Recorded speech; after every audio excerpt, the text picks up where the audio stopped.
Hey, Edward. How are things in LA? Great, Sam. How's everything with you? Good, good. I just wanted to check in with you about our new engagement. We need to make sure it kicks off and progresses smoothly. There are some terrific opportunities lining up for PwC that we'll need to be in top form for. In fact, have you seen this great clip from Myra, our OFRO risk management partner? It's really worth sharing. Hi, I'm Myra, a risk management partner in the consulting solutions practice. As a firm, we've developed a strong brand that provides opportunities to serve the world's foremost companies. Managing risk is fundamental to protecting our brand, and maintaining high-quality standards is one of the primary ways we can enhance our brand. PwC prides itself on upholding the standards which we embed into our culture to help ensure transparency, honesty, objectivity, and to avoid both real and perceived conflicts of interest. Our unfailing attention to matters affecting our reputation for quality, integrity, and trustworthiness drive that brand strength. Like any organization, we face risks that relate to the possibility of financial loss or damage to our reputation. But risk is part of any commercial activity, so we aim to manage it, not eliminate it. Risks need to be evaluated and managed through the appropriate processes designed and implemented to mitigate their potential consequences. Of course, we strive to only accept the work that we're capable of delivering properly, or that does not impair PwC's independence. But it's about more than just our engagement startup requirements. Managing risk is also an important element of delivering quality through engagement execution. It's thinking about what could go wrong and how the issues should be managed before they become a problem during delivery. Our risk management requirements across the engagement lifecycle are far more than approval checkpoints.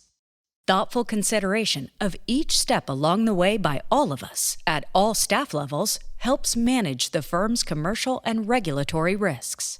For example, some key big-picture questions include: what are the risks in the work you're doing, and how can they be managed? What could go wrong or have a significant impact on the client, our firm, or the PwC brand? And what can you or others do to reduce the possibility and/or the potential impact of a realized risk? And remember, when in doubt, do what we all do best: consult.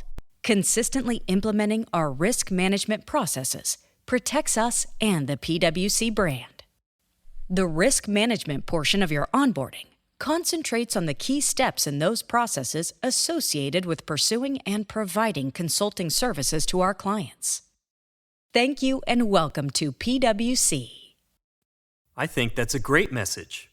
It emphasizes the importance of following our OFRO engagement startup process and how doing so serves our firm so well. And as you're aware, we have another layer of protection above and beyond the policies and processes that apply to our practice in the U.S. We have principle-based expectations for quality that are applied throughout the global PwC network. Every team needs to understand this, and that it all starts with the team's leadership. That's you and me. Quality services support our efforts to consistently achieve the expectations of all the stakeholders and comply with all applicable standards and policies. Let me pull up a slide that highlights a few. 1. Our services must be a strategic fit for PwC. 2. Teams must make sure they're having appropriate discussions with the client throughout the project and that they're meeting client expectations. 3. We need to plan an approach, project management, and delivery that are appropriate and distinctive. And 4. We are compelled to make sure we use appropriate methodology too. All really great points. Hey, Sam, hang on with me, will you? I'm scheduled for a meeting with our new engagement team to make sure everyone understands the engagement roadmap as they gear up for the great opportunity with Railonics. One sec, I'll loop them in.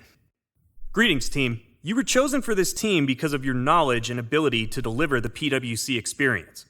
Before we get started on the Railonics opportunity, we need to think through some key questions that should always be kept top of mind from the very first moment of a potential engagement all the way through the end of the project. In order to do that, review the engagement lifecycle and requirements along the way. Let's take a look at this deck. You need to ask yourselves or discuss within our team each of these items. First, can we provide this service to this client? Is the client a restricted entity? What exactly does that mean? Have we checked the central entity service, our system of record, to determine restriction status? Is the client appropriate and a good fit for the firm? And if so, is the client acceptance current for this client? Before we accept this engagement, are there additional reviews or approvals required, such as an authorization for service, known as AFS? What are the risks of providing these services by this team to this client?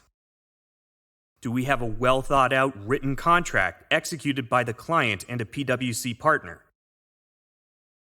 Did we create our engagement documentation file and have a plan to include all of the information required to document our work on this project? Do we have a strong project management plan in place to account for our time, efforts, information requests, deliverables, and so forth? Have we documented our work on this project within our Save It file? Has all work been appropriately reviewed? That's a great question. Hey, Sam, do you want to take this one? If you have questions after you get started, you can always check the OFRO portal. And of course, you can ask any of your team colleagues. Okay, thank you for your time. We may be hearing from Sam if there is additional information he obtains from Alex as we begin the engagement.